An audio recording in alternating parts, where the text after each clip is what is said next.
Hello welcome. देखो यार, chapter number 1 से 7 तक आपका कंप्लीट हो चुका है। जैसे कि मैंने कहा था टाइम से पहले कंप्लीट हो जाएगा, जो भी आपका फर्स्ट टर्म का एग्जाम आ रहा है उससे पहले। तो उसमें 7 चैप्टर आते हैं, 7 चैप्टर मैंने अच्छे से कंप्लीट करा दिए हैं। प्लेलिस्ट इस वीडियो के डिस्क्रिप्शन में आप देख लेना। फिलहाल अभी हम देखने वाले हैं इंपॉर्टेंट क्वेश्चंस की सीरीज, जिसमें पहला वीडियो है पहले चैप्टर पे। जो अपना पहला चैप्टर है यानी कि समुच्चय, इसके कुछ मोस्ट इंपॉर्टेंट क्वेश्चंस हम देखने वाले हैं। इसी तरह के क्वेश्चन अक्सर आपको एग्जाम में देखने को मिल जाएंगे। ठीक है, तो अगर आप ये वीडियो देख लें अच्छे से तो आपको बहुत हद तक आइडिया हो जाएगा, ठीक है, कि किस तरह के क्वेश्चन आपको एग्जाम में देखने को मिलते हैं इस चैप्टर से। साथ ही साथ हो सकता है कि यहाँ मैं जो क्वेश्चन कराने वाला हूँ बिल्कुल ऐसे ही सवाल, ठीक है ना, आपको इस बार भी आपका जो फर्स्ट टर्म है या फिर अगर आप फाइनल टर्म से पहले इसको देखें, ठीक है, तो ये आपको डिट्टो एग्जाम में मिल सकते हैं। थोड़ा बहुत चेंज किया होगा नंबर में, बट टाइप वही रहेगा। देखो, सबसे जो फेमस क्वेश्चन है 1 नंबर में जो अक्सर आता है वो ये है कि आपसे पूछ लिया जाएगा कि भाई ऐसे कुछ आपको समुच्चय दे देंगे और आपसे कहेंगे समुच्चय निर्माण रूप में लिखिए। ठीक है ना, आपको समुच्चय निर्माण रूप में लिखना होता है। तो ये सारी चीजें बेसिक मैंने बता रखा है, बेसिक आप एक बार देख लेना। समुच्चय निर्माण रूप में हम कैसे लिखते थे याद करो। हम क्या मान लेंगे कि ये जो भी चीजें आ रही है 1/2, 2/3, 3/4, ये मान लो x की वैल्यूज हैं, मतलब ये किसकी जगह आएगी, x की जगह आएंगी। तो जाहिर सी बात है x बराबर क्या है, अगर मैं हर एक चीज को x मान रहा हूँ, हर एक एलिमेंट को, तो मतलब x क्या है, एक भिन्न ही तो है ना। यानी भिन्न में आप अगर ध्यान से देखो यहाँ पर, तो क्या आप नजर आ रहा है आपको कि जो भी ऊपर है उससे एक ज़्यादा नीचे है। यानी कि अगर ऊपर 1 है तो नीचे 1 + 1 यानी 2 है। अगर ऊपर 2 है तो नीचे 3 है, ऊपर 3 है तो नीचे 4 है। मतलब अगर ऊपर n हुआ, क्योंकि हमें जनरल फॉर्म में लिखनी होती है, तो नीचे क्या है, n + 1 है। अब चाहे रख के देख लो, n का मान 1 रखोगे तो नीचे 1 + 1 2 हो जाएगा, है ना। तो हम ये बोल सकते हैं कि जहाँ पर, ठीक है, जहाँ पर n क्या क्या हो सकता है, 1 हो सकता है, 2 हो सकता है, 3 हो सकता है, 4 हो सकता है, 5 हो सकता है या 6 हो सकता है। 7 मत लिख देना, क्योंकि 7 कहाँ है, नीचे है। तो जब आप यहाँ पे 6 रखोगे, 6 + 1 7 अपने आप बन जाएगा। ठीक है, ये एक तरीका है। और भी तरीके हैं जिससे इसको लिख सकते हैं हम समुच्चय निर्माण रूप में, लेकिन जो समुच्चय निर्माण रूप है ये अक्सर पूछा जाता है, याद रखना। आपको कोई अलग अलग चीज़ हो सकता है मिल जाए पेपर में, बट ये जो कॉन्सेप्ट है ना समुच्चय निर्माण रूप में लिखने वाला, इस पे एक क्वेश्चन अक्सर देखने को मिल जाएगा। जैसे मान लीजिए यहाँ पर इसकी बात करें हम, तो इसको हम कैसे लिखेंगे, इसको भी हम ऐसे लिख सकते हैं। x मान लो एलिमेंट को, तो x क्या है, देखो 5, 25, 125, 625। अब इसमें आपको एक जैसा क्या नजर आ रहा है, इसमें आपको एक जैसा नजर आ रहा है कि यार ये तो सब 5 की घातांक। अगर आप घातांक 5 का 1 लिखोगे तो 5 एकम 5। इसमें आपको एक जैसा क्या नजर आ रहा है कि भाई ये 5 की पावर 1 है, ये 5 की पावर 2 है, ये 5 की पावर 3 है, ये 5 की पावर 4 है। मतलब जो भी एलिमेंट अगर मैं उसको x मान रहा हूँ, तो x क्या है, 5 की घात लिख रहे हो कुछ, ठीक है, n मान लो। तो जहाँ पर ये जो n है, ठीक है, अगर देखो ये छोटी सी चीज़ें हैं तो आप काउंट करके लिख सकते हो यार कि n की वैल्यू 1 हो सकती है, n की वैल्यू 2 हो सकती है, 3 हो सकती है, 4 हो सकती है। एक तरीका तो ये है, जैसे हमने वहाँ भी लिखा था, छोटी सी चीज़ थी। लेकिन इसी चीज़ को आप ऐसे भी लिख सकते हो कि भाई n जो है वो बड़ा या बराबर है 1 से और छोटा या बराबर है 4 से, और n एक नेचुरल नंबर है, प्राकृतिक संख्या। ऐसे भी लिख सकते हो। अब आपकी इच्छा, इनमें से किसी एक तरीके से लिख दो। मतलब मैसेज क्लियर होना चाहिए कि भाई n की वैल्यू 1, 2, 3, 4 ही होंगी यहाँ पे, उससे आगे या पीछे कुछ नहीं है। ठीक है, तो 5 की घात n की जगह 1 रख दो, 5 की घात 1 5 हो जाएगा, n की जगह 2 रखोगे, 5 की 2 25 हो जाएगा, इस तरह से। ऐसे अगर ये हम देखें तो ये आपको क्या दिख रहा है, 1, 4, 9, ऐसे करते करते 100 तक गया है। तो यहाँ पे हम बोल सकते हैं कि यार अगर मैं हर एक एलिमेंट को x से डिनोट करूँ तो x की वैल्यू क्या है, जनरल फॉर्म क्या होगी भाई, देखो ना, ये किसी नंबर का स्क्वायर है। 1 का स्क्वायर 1, 2 का स्क्वायर 4, 3 का स्क्वायर 9, ऐसे करते करते 10 का स्क्वायर 100। मतलब ये किसी नंबर n का वर्ग है। ठीक है, ये किसी नंबर n का वर्ग है, जहाँ पर, ठीक है, जहाँ पर n क्या हो सकता है, बड़ा या बराबर 1 से और छोटा या बराबर 10 से, और n एक नेचुरल नंबर यानी प्राकृतिक संख्या होगी। समझ में आगे बात। तो देखो पहला क्वेश्चन जो ये है ना बहुत फेमस है, आप याद रखना कि आपको अक्सर समुच्चय निर्माण रूप में लिखने को पूछ लिया जाता है, तो ये आपको आना चाहिए। ठीक है, दूसरी बात देखो, ठीक है, एक ये क्वेश्चन है सेम कॉन्सेप्ट पे, बट ये मैंने आपके जो सपोर्ट मटेरियल होता है वहाँ से उठाया। तो ये भी आप सिंपली लिख सकते हो, आप इसका नाम भी बी दिया गया है। तो यहाँ पे आप देखोगे x सच दैट, x क्या है इस बार भाई, 3 की घात 1 रखोगे 3 आएगा, 3 की घात 2 रखोगे 9 आएगा, मतलब 3 की घात n है। जनरल फॉर्म में आप लिखते हो, जहाँ पे n की वैल्यू या तो 1 हो सकती है, 2 हो सकती है, 3 हो सकती है या 4 हो सकती है। ये चीज़ें हैं। ठीक है, सपोर्ट मटेरियल का सवाल था, हो सकता है इस बार आपको ये भी देखने को मिल जाए, यही डिट्टो। अब किस्मत है भाई।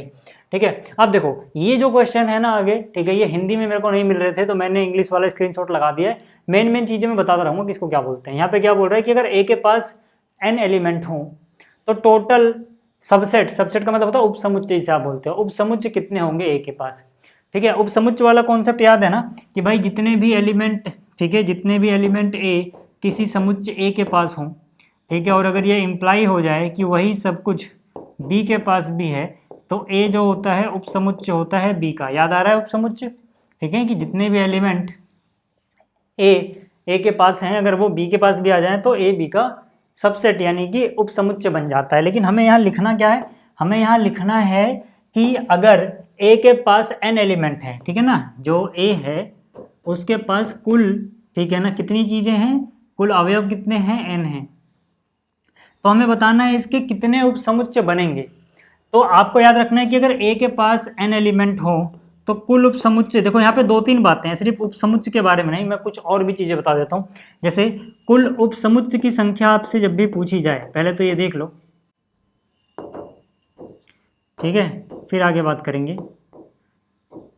कुल उपसमुच्चय कितने होते हैं, ये होते हैं 2 की घात n।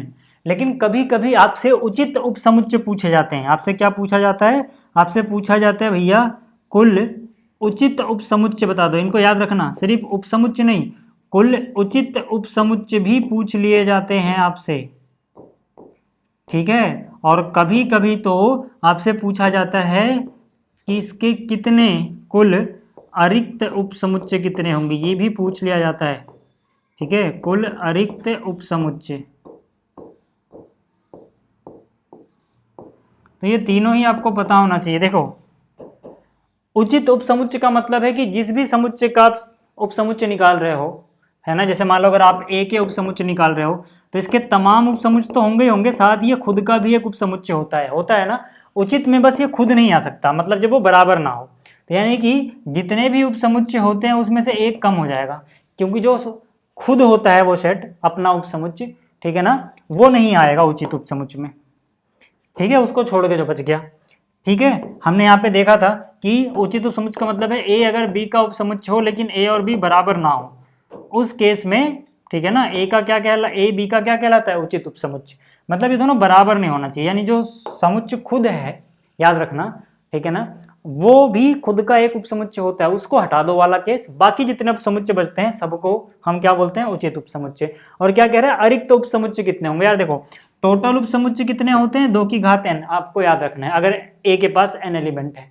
ठीक है, अब उसमें से एक माइनस करोगे यहाँ भी, क्यों, क्योंकि हमने देखा था कि जो रिक्त समुच्चय होता है ये, ठीक है ना, ये हर समुच्चय का उपसमुच्चय होता है, जबकि यहाँ पे अरिक्त लिखना है, रिक्त वाला हटा दो, तो रिक्त वाले हैं कितने, एक है, इसीलिए यहाँ पे एक कम हो जाएगा। तो ये चीजें याद रखना, बहुत काम आएंगी आपके, कि अगर किसी के पास n, ठीक है, अवयव है तो कुल उपसमुच्चय कितने होंगे, 2 की घात n, कुल उचित उपसमुच्चय एक कम कर दो 2 की घात n से, और अरिक्त उपसमुच्चय में फिर से।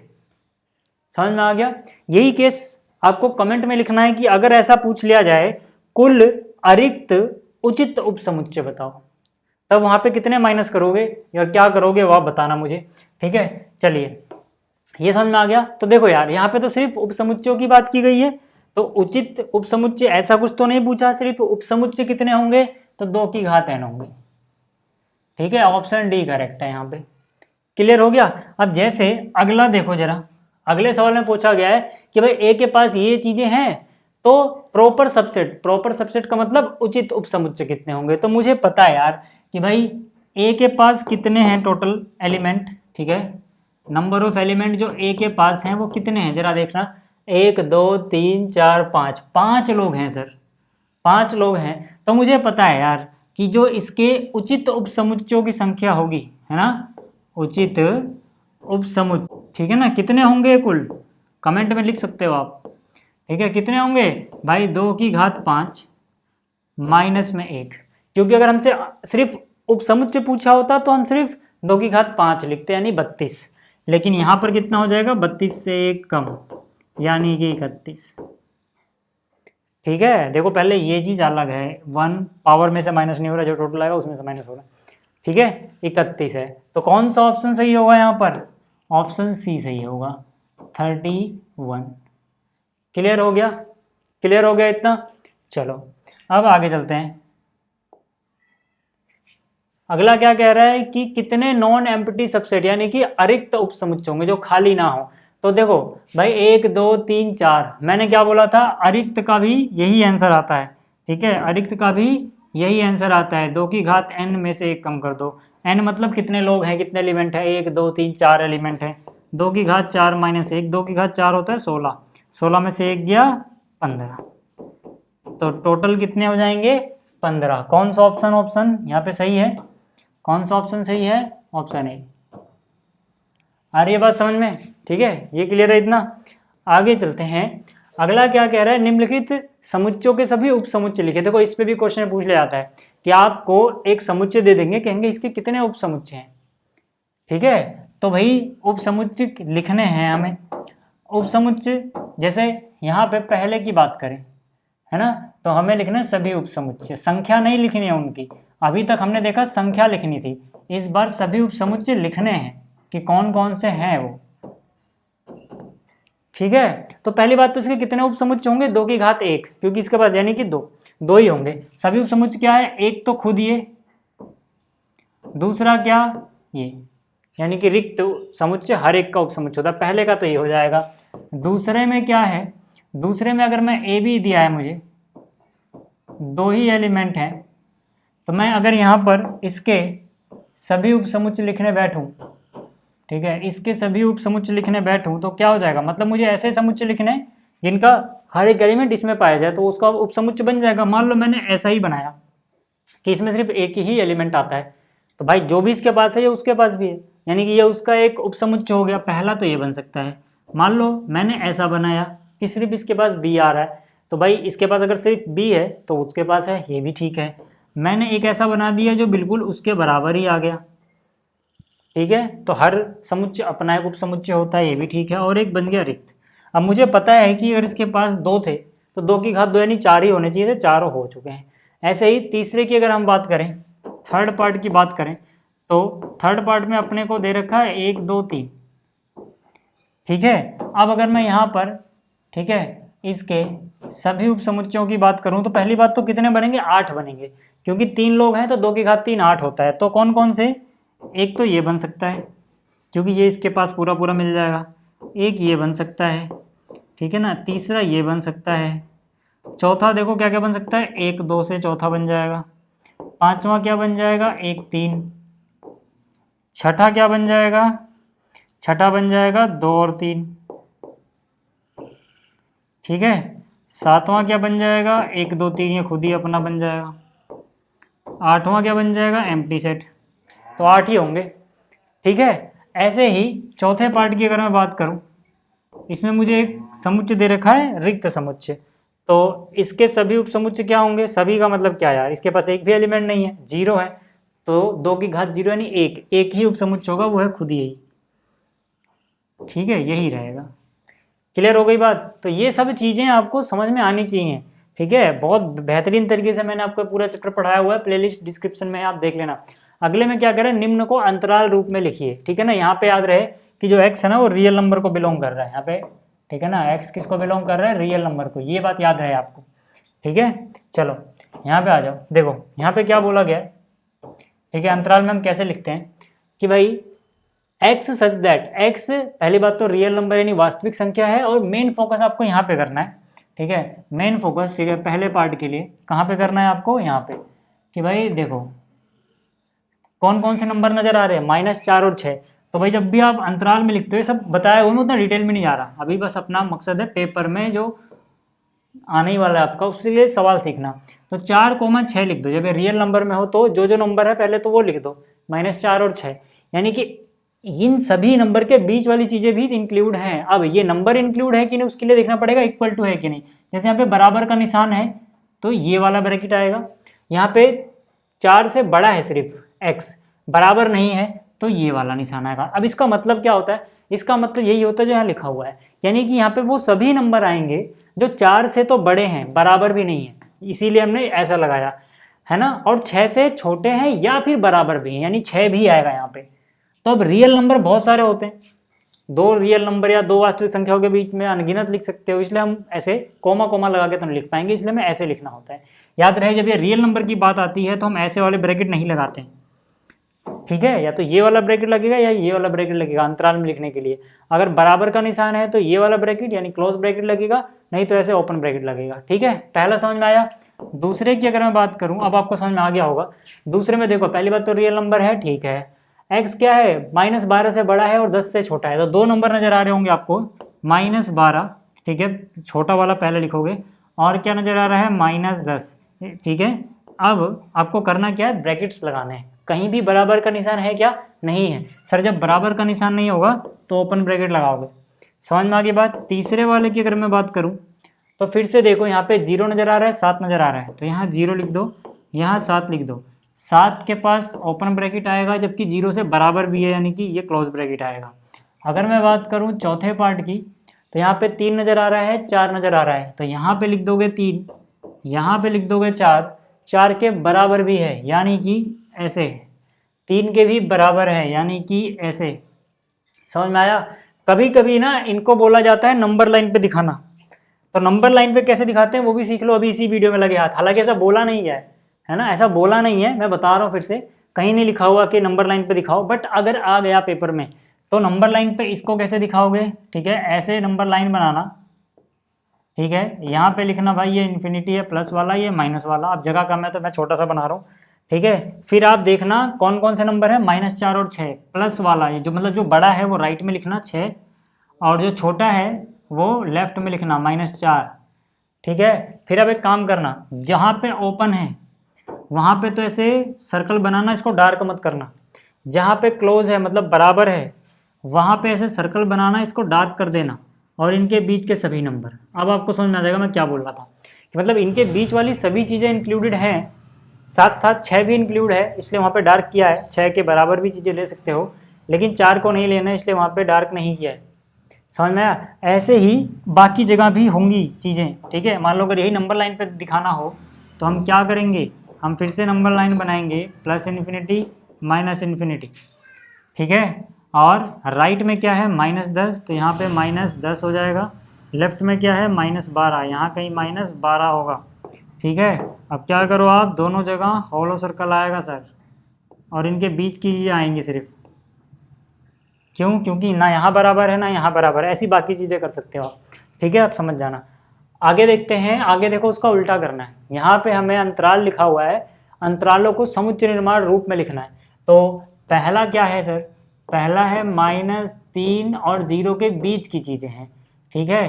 तो इसको हम कैसे लिख सकते हैं, इसको हम लिख सकते हैं भाई, यहाँ पे x आएगा सच दैट, पहली बात तो x क्या होना चाहिए, वास्तविक संख्या होनी चाहिए। x क्या होनी चाहिए, वास्तविक संख्या होनी चाहिए, ठीक है। x किससे बड़ा और किससे छोटा, -3 से बड़ा और 0 से छोटा, बराबर किसी के नहीं, ठीक है, क्योंकि यहाँ पे क्लोज ब्रैकेट कहीं नहीं आया।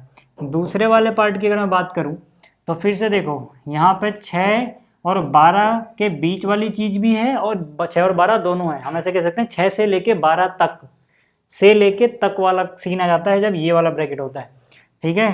तो इसको कैसे लिखोगे, x सच दैट, पहली बात तो x किसको बिलोंग करेगा, वास्तविक संख्या को। दूसरी बात x बड़ा या बराबर भी होगा 6 के, छोटा या बराबर भी होगा 12 के। ये चीज़ समझ में आ गई। पेपर में देखना आपको मिल जाएंगे ऐसे क्वेश्चन देखने को, ठीक है। यहाँ पे आ जाओ, तीसरे पार्ट की बात करते हैं। तीसरे पार्ट में क्या बोला गया है सर, कि भाई ओपन ब्रैकेट 6 है, फिर क्लोज ब्रैकेट 12 है। अब इसका मतलब आपको समझ में आ गया होगा, ठीक है, कि भाई यहाँ पे समुच्चय निर्माण रूप में लिखते वक्त हम क्या करेंगे, पहली बात तो ये रियल नंबर के लिए होता है ये वाले ब्रैकेट्स। दूसरी बात x क्या है, 6 से बड़ा है, 12 के बराबर या छोटा है। समझ में आ गई बात। चौथे पार्ट की अगर मैं बात करूँ तो उसमें क्या लिखा हुआ है, क्लोज ब्रैकेट, ठीक है, क्लोज ब्रैकेट माइनस, इसे स्क्वायर ब्रैकेट भी बोलते हैं क्लोज वाले को, ठीक है। अब यहाँ पे क्या आ जाएगा sir, x such that, x क्या होगा, रियल नंबर, x की वैल्यू -23 से बड़ी या बराबर भी हो सकती है, ठीक है।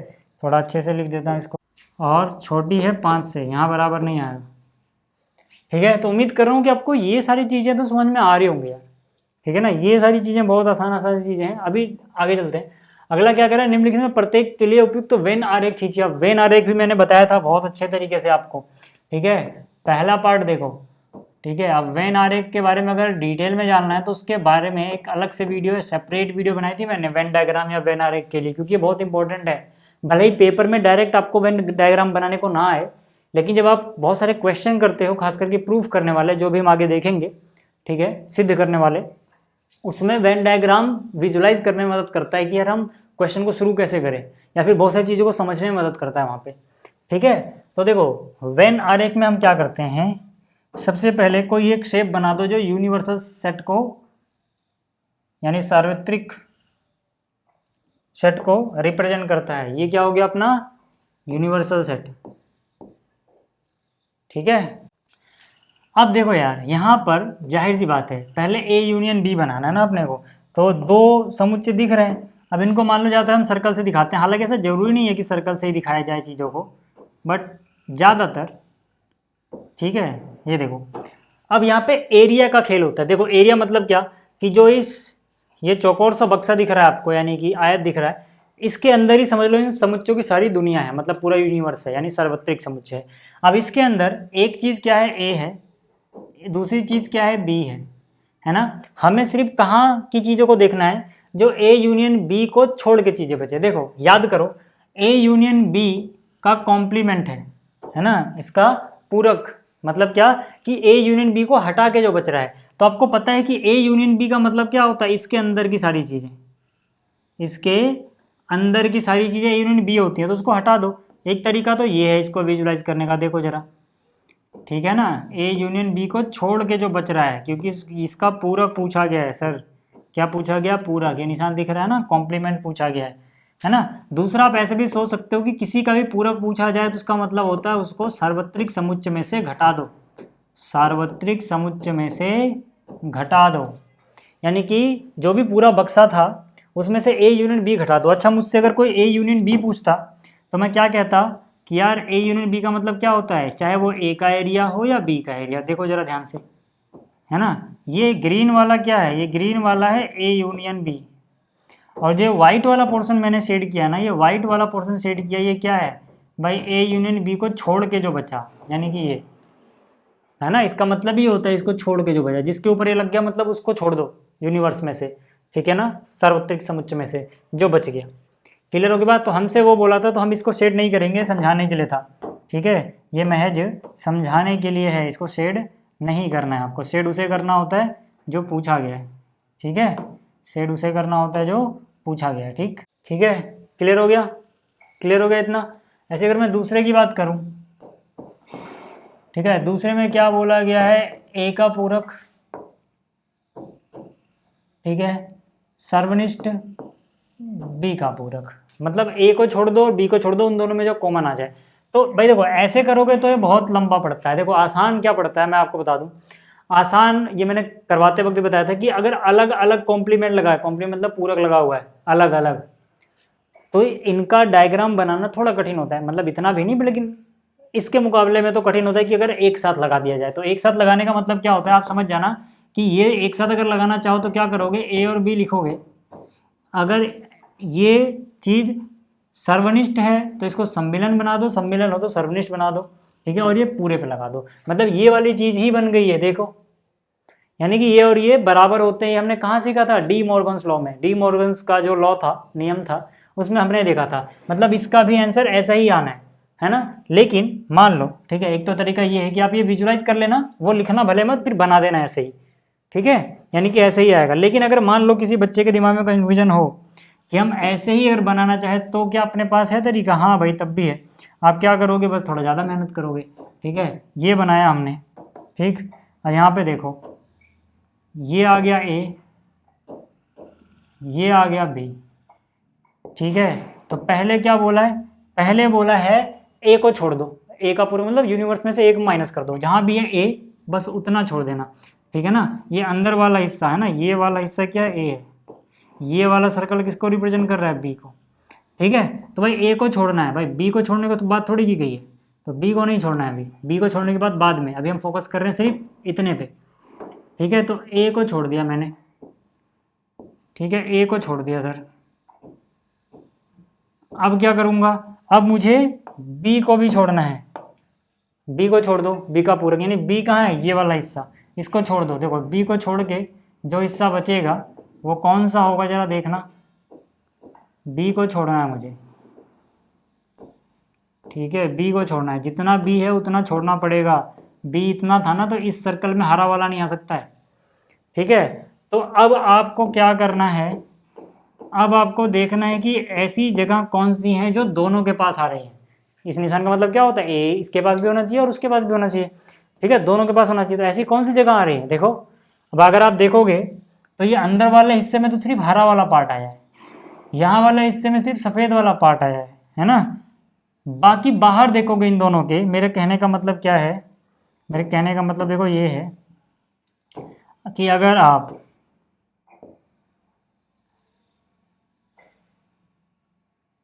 इतने के बाहर देखो तो इतने के बाहर दोनों लाइन दिख रही होंगी आपको, यानी कि वही हमारा आंसर है, क्योंकि इसमें हम वही आंसर लेते हैं जो दोनों के पास हो, जो दोनों के पास हो। क्लियर होगी बात, ठीक है ना। तो अब हम क्या करेंगे, अंदर वाली चीज़ मिटा देंगे। अब जैसे हमें पता लग जाएगा तो अंदर वाली चीज़ मिटा देंगे, ये हमें नहीं चाहिए, और बाहर वाली चीज़ अच्छे से सेट कर देंगे, कैसे भी कर देना, मतलब थोड़ा अच्छे से सेट हो जानी चाहिए वो।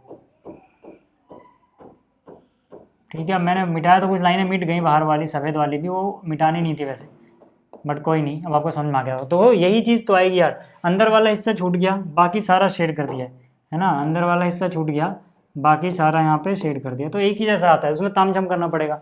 ऐसे ही पहला हो गया। दूसरा, अगर इसकी बात आएगी है ना, ए इंटरसेक्शन बी का कॉम्प्लीमेंट, मतलब क्या, ए और बी का सर्वनिष्ठ है और फिर उसका पूरक है, तो आप कैसे करोगे। तीसरे की बात अगर मैं करूँ, ठीक है, तीसरे की अगर मैं बात करूँ तो फिर कैसे होगा ये, ध्यान दो एक बार।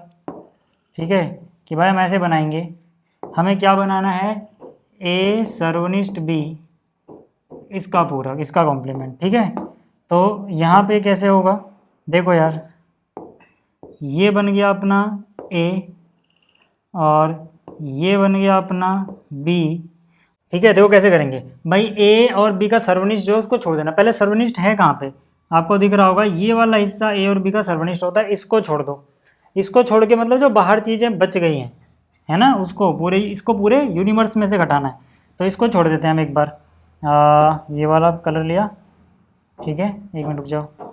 ठीक है, ये हो गया अपना यूनिवर्सल सेट, इसको छोड़ दिया। इसको छोड़ के क्या बच रहा है, देखो यार, इसको छोड़ के तो सारा ही बच जाएगा, जो भी आपको बाहर नज़र आ रहा है या फिर इनके अंदर नज़र आ रहा है। ठीक है, वो सब अपना आंसर हो जाएगा। ठीक है, तो अब इसको मिटा देना बाद में। ठीक है, बाद में एक काम करना, इसको डिलीट कर देना, यानी जो बाहर वाला हिस्सा बच गया उसको छोड़ के।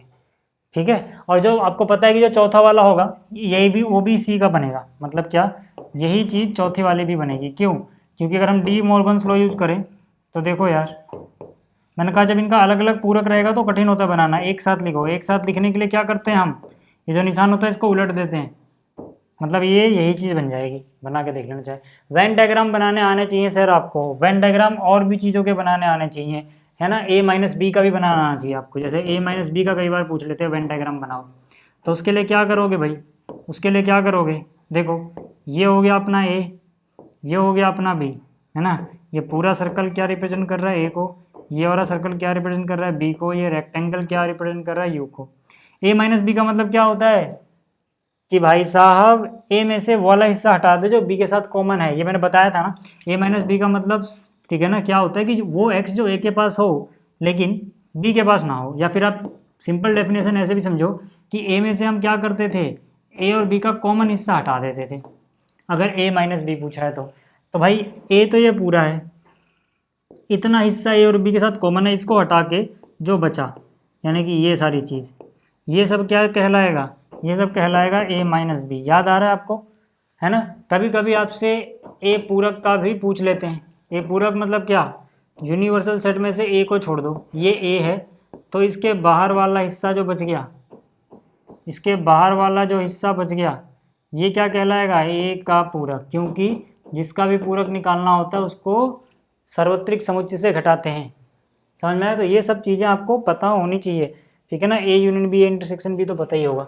आगे चलो, आगे क्या है कि मान लीजिए a बराबर इतना है, b बराबर इतना है, तो a माइनस बी निकालो और b माइनस ए निकालो। तो यार देखो a के पास क्या क्या चीज़ें हैं, 1 2 3 4 5 6, और b के पास क्या क्या चीज़ें हैं, b के पास है 2 4, अच्छे से लिखते हैं इसको, 2 4 6 8। तो भाई a माइनस बी का क्या मतलब होता है, a माइनस बी का अगर सिंपली ज़्यादा आपको लफड़े में नहीं पढ़ना, तो जो मैंने अभी बताया था कि भाई जो पहले लिखा है उसको देखो और उसमें से वो वाली चीज़ें हटा दो जो दोनों के पास एक जैसी हैं। जैसे दोनों के पास एक जैसा है क्या सर, दोनों के पास एक जैसा देखो 2 है, दोनों के एक जैसा 4 है, दोनों के पास एक जैसा 6 है। तो अगर आपसे a माइनस बी पूछा है तो देखो पहले क्या है a के पास क्या बचा, और अगर आपसे b माइनस ए पूछा है तो आप देखो पहले क्या है b, यानी b के पास क्या बचा, हो गया सवाल। जैसे इसमें दोनों ही पूछा है, a माइनस बी भी निकालो, b माइनस ए भी निकालो, इसलिए मैंने इसको रखा। a माइनस बी का मतलब क्या, पहले a आ रहा है, यानी a के पास क्या बचा, a के पास बच गया 1 3 एंड 5। ऐसे ही b माइनस ए का मतलब क्या है कि भाई शुरुआत में b लिखा ना, b के पास क्या बच गया 8। हो गया यार सवाल, इतना आसान है ये, समझ में आ गई बात। ठीक है, अगर आपको बिल्कुल प्रॉपर डेफिनेशन देखनी है इसकी भाई साहब, जाओ देख लो, पूरा प्लेलिस्ट पड़ा हुआ है ना इस वीडियो कमेंट सेक्शन में। ऐसे देखो ये है, इसमें एक समुच्चय दिया गया है x, एक समुच्चय x में क्या क्या आ रहा है, small a b c and d, और दूसरा दिया है y, इसके पास क्या आ रहा है f b d and g, सब स्मॉल में है। हमसे निकालने को क्या क्या बोला है, पहला बोला है x माइनस वाई। मैं निकालने के लिए क्या करता हूँ, है ना, पेंसिल से आप करना ऐसे कि मार्क कर लो पहले यहीं पे जो एक जैसे हैं दोनों में, दोनों के पास b है और दोनों के पास d है बस। अब अगर x माइनस वाई पूछा तो पहले x आ रहा है ना, x में से घटा रहे, जिसमें से घटा रहे उसके पास देखें क्या बचा है। इसके पास क्या बच गया है, a बच गया है, c बच गया है, यही चीज़ें बची हैं। फिर क्या आ रहा है y माइनस एक्स। दूसरे वाले की अगर हम बात करें y माइनस एक्स, ठीक है, y माइनस एक्स, इसमें क्या देखोगे शुरू में y है, यानी y के पास क्या क्या बच गया साहब, y के पास क्या क्या बच गया, f और g, small f small g, ये भी समझ में आ गया होगा आपको। तीसरे की अगर हम बात करें तो x इंटरसेक्शन y पूछ लिया यार, ठीक है, x इंटरसेक्शन y समझ जाओगे जो एक जैसा था, ठीक है, यानी इनका सर्वनिष्ठ। तो एक जैसा क्या है, दोनों के पास b है, दोनों के पास d है, यही चीज़ें तो बताई थी ना, सर्वनिष्ठ में क्या जो दोनों के पास हो, ठीक है, ये भी हो गया। तो मतलब सब कुछ आसान है यार, सब कुछ आसान है। यहाँ पर क्या बोल रहे हैं, यदि सार्वत्रिक समुच्चय के पास ये चीज़ें हैं, ए के पास ये चीज़ें हैं, बी के पास ये चीज़ें हैं, तो सत्यापित कीजिए, है ना। जैसे पहले की बात करूँ, पहले मैं उतार लेता हूँ, ए के पास देखो क्या क्या है, 1 2 3 4 5 6 7 8 9, ये सब चीज़ें हैं। अच्छा, बी के पास देखो क्या चीज़ें हैं, बी के पास क्या है, अच्छा ये ए के पास नहीं, यूनिवर्सल के पास है ना, सार्वत्रिक समुच्चय के पास है, ठीक है। ए के पास देखो क्या है, ए के पास है 2 4 6 8, 2 4 6 8, और बी के पास देखो क्या क्या है, बी के पास है 2 3 5 7, 2 3 5 7। हमसे जो प्रूफ करने को बोला पहले पार्ट में, ठीक है ना, पहले पार्ट में उसमें क्या है ये, तो हम एक काम करते हैं ना, ए यूनियन बी पूरक बराबर होगा ए के पूरक इंटरसेक्शन बी के पूरक के, ये सिद्ध करना है, ऐसे लिख देते हैं कि ये सिद्ध करना है।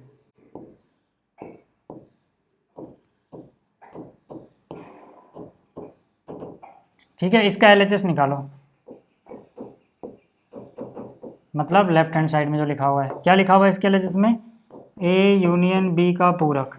मैंने आपको क्या बताया, जिसका भी पूरक पूछा जाए, ठीक है, उसको यूनिवर्सल में से माइनस कर दो। किसका पूरक पूछोगे, ए यूनियन बी का, तो इसको ही माइनस कर दो, ठीक है। तो यार यहाँ पर देखो, जो ये सार्वत्रिक समुच्चय है ये तो हमें पता है ना, इसके पास क्या चीज़ें आ रही हैं, 1 से 9 आ रहा है, तो 1 से 9 उठा के छाप दो यार यहाँ पे माइनस में, ठीक है। ऐसा करता हूँ ना, इसको अलग कलर दे देता हूँ मैं, माइनस में इसको कलर दे दिया ये वाला, ठीक है।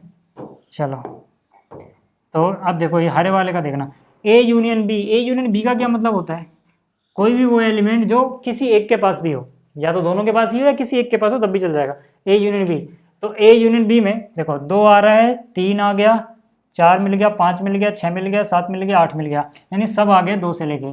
2 भी है, 3 भी है, 4 भी है, 5 भी है, 6 भी है, 7 भी है, जगह नहीं बची है तो बना लेते हैं, 8 भी है। ठीक है ना, फिर से देख लो, इनके पास क्या मिल गया, 2 3 4 5 6 7 8 सब कुछ है। एक क्रम से चलना, सोचने में आसानी होगी, है ना। किसी एक के पास भी है तो चल जाएगा, 2 बार रिपीट मत करना जो 2 बार है। ठीक है, अब इसमें से माइनस ही तो करना है यार, माइनस करोगे तो क्या मिलेगा भाई, माइनस करने का मतलब है जो इनमें कॉमन है, 2 3 4 5 6 7 8 कट जाएंगे क्योंकि वो एक जैसे थे, 2 3 4 5 6 7 8 यही तो कॉमन है ना, तो ये तो इसमें से कटे होंगे, खैर कट जाएंगे। क्या बचेगा, जिसमें से घटा रहे हैं उसके पास क्या बच रहा है, 1 और 9। ठीक है, ऐसे काट के नहीं दिखाना। ठीक है, क्या बच गया, 1 और 9, ये आ गया LHS। ठीक है ना, RHS में क्या है, ये है। चलो RHS में यहाँ पे सॉल्व कर देता हूँ। ठीक है, RHS यहाँ पे सॉल्व कर देते हैं। RHS में क्या बोला है, A का कॉम्प्लीमेंट, ठीक है ना, A का पूरक और B का पूरक और इनका सर्वनिष्ठ। यार सीधा सीधा लिख दो ना, जगह कम है तो सीधा सीधा लिख दो।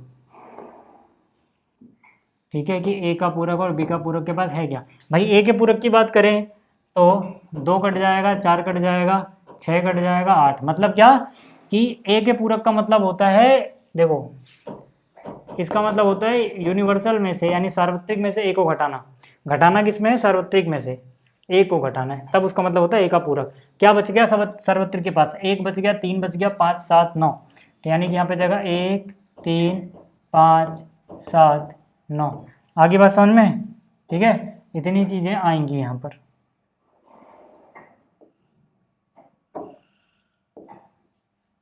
अब आ जाओ आगे। ठीक है, एक बार मैं इसको साफ कर देता हूँ पहले। ठीक, अब हमें क्या लिखना है, B का पूरक। B के पूरक का मतलब क्या है कि B को यूनिवर्सल में से घटा दो, सार्वत्रिक में से घटा दो।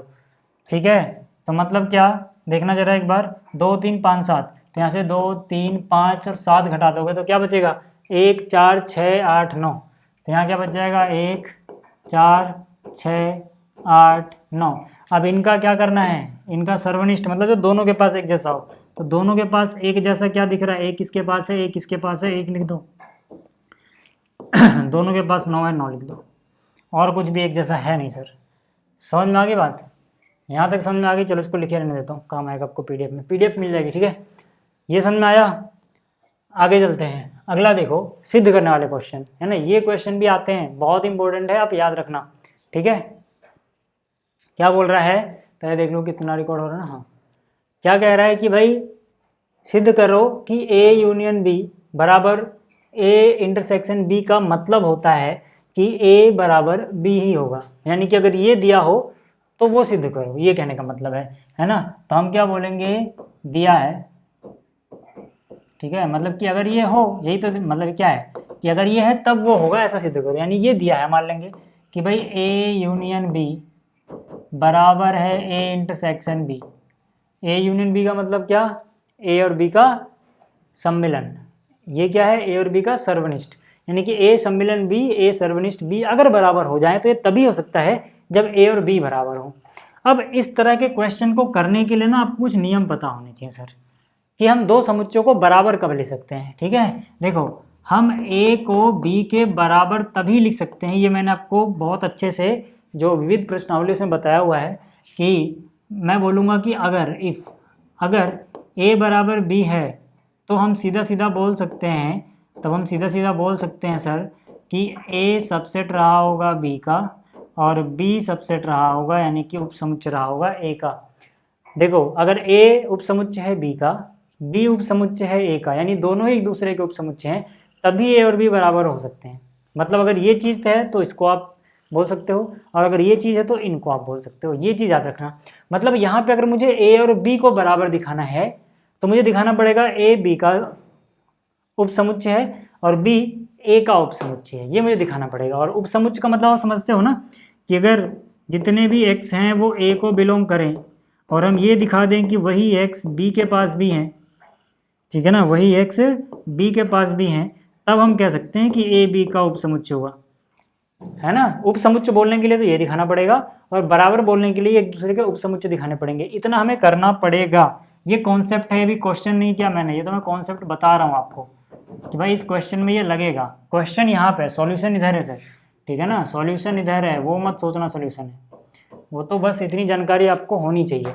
तो देखो यार, पहली बात तो मुझे क्या दिखाना है, ए इक्वल टू बी, उसके लिए मुझे ए को बी का सबसेट दिखाना पड़ेगा। शुरुआत कहाँ से करूँगा कि कोई एलिमेंट एक्स है वो ए में है, और मुझे किसी तरह से एक्स बी में ही लाना होगा। मतलब क्या, मैं यहाँ पे, ठीक है, जो सिद्ध करना है पहले लिख लेता हूँ, फिर बताता हूँ। सिद्ध करना है कि ए बराबर बी है। कहाँ से सिद्ध करूँगा, देखो मैं बोलूँगा माना, मैं क्या बोलूँगा, माना एक्स ए में है। अब मैं कुछ भी ताम झाम करके एक्स बी के पास भी है ऐसा लाऊंगा, तभी मैं लिख पाऊंगा कि ए समुच्चय है बी का, यानी कि सिर्फ तब इतना पार्ट होगा। फिर मुझे इसका उल्टा भी दिखाना पड़ेगा, जब ये दोनों दिखा लूँगा तब मैं इसको बोल सकता हूँ। समझ में आ गई बात। तो अब ताम झाम वो है क्या भाई, नियम के हिसाब से होना चाहिए ना ताम झाम। एक्स अगर ए के पास है तो मैं क्या बोल सकता हूँ कि भाई एक्स जो है वो होगा A union B, A union B के पास भी। आप कहोगे ये क्या बवाल लिख दिया आपने, मैं बताता हूँ। देखो मैंने कहा था ना वेन डायग्राम बहुत मस्त चीज़ है। देखो ये अपना ए हुआ, अगर ये अपना बी हुआ है अगर, अब देखो ए यूनियन बी में कौन सी चीज़ें आएंगी, जो या तो सिर्फ ए के पास हो, या तो सिर्फ बी के पास हो, या तो दोनों के ही पास हो। कहने का मतलब है कम से कम एक के पास हो तब भी चल जाएगा। इसका मतलब कि अगर कुछ भी ऐसा है जो ए के पास है, कुछ भी ऐसा है जो ए के पास है, पक्की बात है एक आप सम्मिलन किसी के साथ भी ले लो, यूनियन यानी कि सम्मिलन किसी के साथ भी ले लो, जो चीज़ ए के पास है उसके सम्मिलन में तो आएगी ही आएगी, है ना। क्योंकि भाई ए का जो एरिया है, इसको एरिया वाइज देखो, ए का जो एरिया है वो भी इस सम्मिलन में तो इंक्लूड हो ही रहा है। तो ऐसे आप याद रखना कि अगर कोई, ठीक है, एलिमेंट किसी के पास भी है तो वो एलिमेंट जिसके पास वो था उसके साथ किसी भी दूसरे सेट का, दुनिया में किसी भी दूसरे सेट का सम्मिलन ले लो वो रहेगा।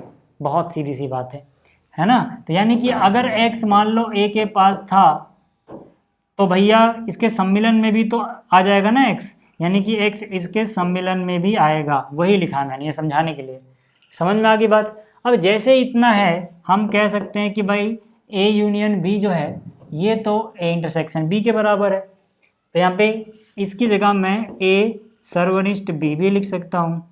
इसका मतलब क्या होता है, आपने पढ़ा हुआ है भाई, इसका मतलब होता है कि x इसके और इसके दोनों के पास है ना। इसका मतलब x a के पास भी है एंड, या और लिख देना हिंदी में, x b के पास भी है। अब अपने को क्या मिल गया, अपने को इसको बोल देता हूँ एक, इसको बोलते हैं स्टेटमेंट 2, 1 व 2 से, 1 व 2 से। अगर आप 1 व 2 से देखो तो x a के पास है अगर, है ना, इसको देखो ना, इसमें क्या है कि माना यदि x a के पास है तो ये इम्प्लाई हो तो गया कहीं ना कहीं कहानी में वही x b के पास भी मौजूद है। इसका मतलब क्या हो गया, इसका मतलब हुआ a उपसमुच्चय हो गया b का। क्यों, क्योंकि अगर x a के पास है वही x b के पास आ जाए तो a उपसमुच्चय हो जाता है b का। इतनी बात समझ में आई, इतनी बात समझ में आई। इसी तरह से, इसी प्रकार, अब दोबारा आपको करके नहीं दिखाना क्योंकि अगला स्टेप इसी प्रकार है। हम लिखेंगे इसी प्रकार b हो जाएगा a का उपसमुच्चय। मतलब इसी प्रकार कहने का क्या है कि अगर मैं x को, या तो मैं करके दिखा देता हूँ यार, है ना, नहीं तो बहुत सारे बच्चे कंफ्यूज रहेंगे। करके दिखा देता हूँ, देखो मैं जगह बना ले रहा हूँ मैं, ठीक है, जगह बना लेता हूँ। ठीक, मैं यहाँ पे लिखता हूँ इसी प्रकार, ठीक है, या इसी प्रकार क्यों लिख रहा हूँ, तो पूरा करके दिखा रहा हूँ ना, मैं पूरा करके दिखा रहा हूँ ताकि कॉन्सेप्ट क्लियर हो। बाकी आपके पास टाइम कम है, इसी प्रकार लिख के आगे बढ़ सकते हो। इसी प्रकार माना कोई एलिमेंट y है जो b के पास है। क्यों, क्योंकि अब मुझे उल्टा करना है, b को एक उपसमुच्चय दिखाना है, a को तो दिखा दिया, b को भी दिखाना है, ठीक है। तो y अगर b के पास है तो y उसके पास भी होगा जिसके साथ b का यूनियन यानी कि सम्मिलन लिया गया है। a के साथ ही ले लो यार, b यूनियन a, ठीक है। और आपको पता है कि b यूनियन a बोलो, a यूनियन b बोलो, एक ही बात है। तो b यूनियन a किसके बराबर है, फिर से a इंटरसेक्शन b के बराबर है, ठीक है ना। ये दिया हुआ है कि ये इंटरसेक्शन इसके बराबर है, तो इसकी जगह ये लिख सकता हूँ। ठीक है, अब जैसे इतना हुआ तो y इसका मतलब a के पास भी है एंड y जो है वो b के पास भी है। तो यहाँ से देखो, अब मुझे b से तो मतलब नहीं है, खैर मुझे ये देखना है कि भाई इसको तीसरा बोल देता हूँ और इसको चौथा, है ना, 3 व 4 से, 3 व 4 से, 3 व 4 से मैं क्या कह सकता हूँ कि y b के पास है, ये इम्प्लाई हो गया कि यही y a के पास भी है। देख लो चाहे y b के पास है तो एंड में क्या आ गया, है ना, एंड में क्या इम्प्लाई हो गया कि y a के पास भी है। इसका मतलब क्या, इसका मतलब जो भी एलिमेंट b के पास हैं वो सबके सब a के पास भी है, मतलब b इसका एक उपसमुच्चय है ना। तो अब हम क्या बोल सकते हैं कि यार इसको और इसको देखने से, है ना, उसको 3 बोला, इसको 4 बोल दिया, है ना, तो हम क्या बोलेंगे b a का उपसमुच्चय है और a b का उपसमुच्चय है। ये हमने ऊपर सिद्ध किया है ना, ऊपर सिद्ध किया, ऐसे लिख देना क्योंकि देखो यहाँ पे सिद्ध किया। ठीक है, तो दोनों एक दूसरे का उपसमुच्चय मतलब a और b आपस में बराबर हो गए, दोनों आपस में बराबर हो गए। समझ में आ गया, वो बेसिक कॉन्सेप्ट था, है ना। ये गुलाबी वाला रफ वर्क है, आप ऐसे समझ सकते हो कि ये करना नहीं है। गुलाबी दिख नहीं रहा कहीं, अच्छा दिखा देता हूँ, देखो ना, अब दिख गया पिंक। ठीक है, वो रफ वर्क है, समझाने के लिए था मतलब। ठीक है, अब देखो यार, इसके बाद एक क्वेश्चन ये है, ठीक है, ये वाला क्वेश्चन भी काफ़ी इंपॉर्टेंट है और एक क्वेश्चन ये है, ये भी काफ़ी इंपॉर्टेंट है प्रूफ करने वाले क्वेश्चंस में। ये क्वेश्चन आपको विविध प्रश्नावली में मिल जाएंगे, मैंने बहुत अच्छे समझा रखा है तो मैं इनको दोबारा नहीं कर रहा, वहाँ से आप देख लेना, वीडियो का लिंक डिस्क्रिप्शन में, या फिर आप सर्च कर सकते हो क्लास 11th मैथ्स चैप्टर 1 विविध प्रश्नावली, आगे लिख देना हिंदी मीडियम अकेडमी। ठीक है, आपको ये मिल जाएंगे, बहुत बेहतरीन तरीके से समझाया हुआ है। तो इस वीडियो में इतना ही, उम्मीद करता हूँ कि आपको ये वीडियो पसंद आई होगी। ठीक है, जल्दी मिलेंगे अगली वीडियो में। इस वीडियो को देखने के लिए धन्यवाद।